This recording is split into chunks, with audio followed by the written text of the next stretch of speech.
क्या बुद्धिमान लोगों के बच्चे ज़्यादा बुद्धिमान होते हैं?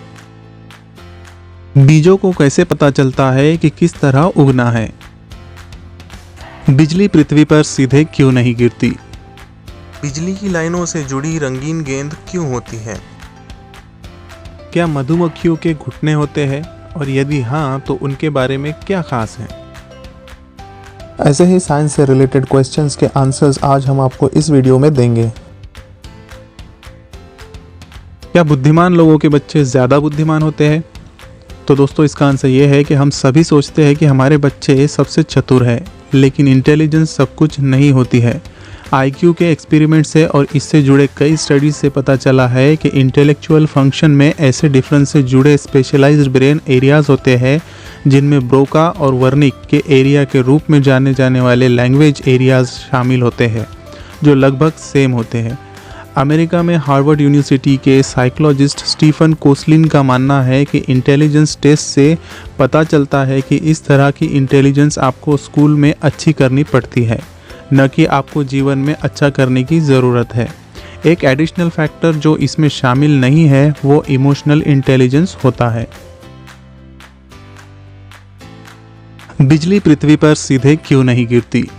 तो दोस्तों इसका आंसर ये है कि लाइटनिंग कम से कम रेजिस्टेंस का रास्ता तलाशती है, जो ज़रूरी नहीं कि ज़मीन की ओर एक सीधी रेखा में हो।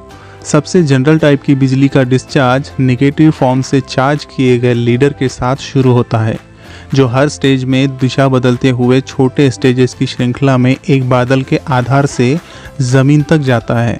फिजिक्स इन स्टेजेस के गठन को अंडरलाइन करता है और वो अभी भी इसे पूरी तरह से समझा नहीं है, लेकिन उनके दिशा और लंबाई को निर्धारित करने वाले प्राइम फैक्टर्स लीडर के सिरे पर और उसके मूल वर्तमान में हाई इलेक्ट्रिक फील्ड होती है। लीडर हमारी नेकेड आइज के लिए इनविजिबल होता है और कम से कम रेजिस्टेंस का रास्ता तलाशने लगता है, जो ज़रूरी नहीं कि ज़मीन की ओर एक सीधी रेखा हो। आखिरकार एक शाखा एक रिटर्न स्ट्रोक को उत्पन्न करने के लिए पर्याप्त रूप से ज़मीन के करीब पहुंच जाती है, जो मूल स्ट्रोक के साथ जुड़ जाती है और एनर्जी के भयानक रिलीज के साथ क्लाउड पर वापस अपने जिंगलिंग पाथ का पीछा करती है।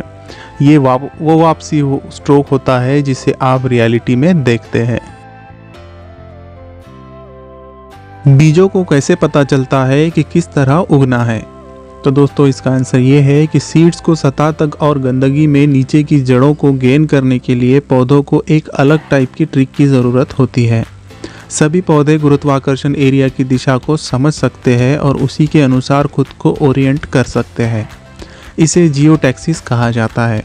मैच्योर पौधों में फोटोटैक्सिस स्टॉक और पत्तियों के लिए गुरुत्वाकर्षण इम्पल्स को ओवरराइड करता है, लेकिन जड़ें और बीज जब ये भूमिगत होती है तब ये उन्हें ओरिएंटेशन के लिए गुरुत्वाकर्षण पर निर्भर करता है।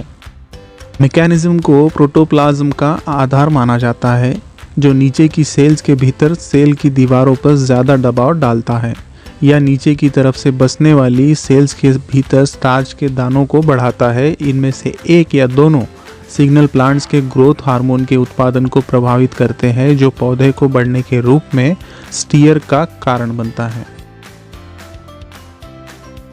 बिजली की लाइनों से जुड़ी रंगीन गेंद क्यों होती है?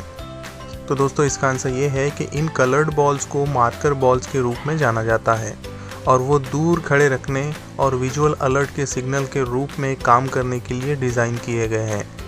ओवरहेड बिजली के तारों पर कलर्ड बॉल्स कम ऊंचाई पर उड़ान भरने वाले विमानों के लिए विजुअल अलर्ट के रूप में काम करती है। जब केबल मेजर हाईवेज या डीप लेन्स या वैलीज को पार करते हैं तो उनका सबसे ज़्यादा यूज़ किया जाता है।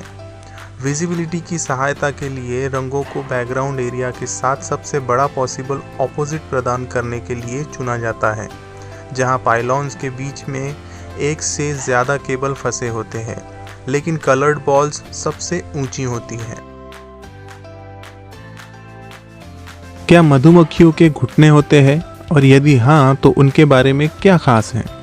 तो दोस्तों इसका आंसर ये है कि सभी कीड़ों की तरह मधुमक्खियों के पैरों में 6 सेक्शंस होते हैं, जैसे कि कोक्सा, ट्रोकेंटर, फीमर, टिबिया, मेटाटार्स और टार्सस। ये सभी जोड़ से जुड़े होते हैं और घुटने की तरह फीमर और टिबिया बीच में होता है। पोलन यानी पराग को ले जाने के लिए मधुमक्खियों के पैरों में बहुत सी दूसरी स्पेसिफिक संरचनाएं होती है, लेकिन मधुमक्खी का घुटना खुद किसी भी दूसरे पैर के जोड़ों से ज़्यादा नोटेबल नहीं होता है।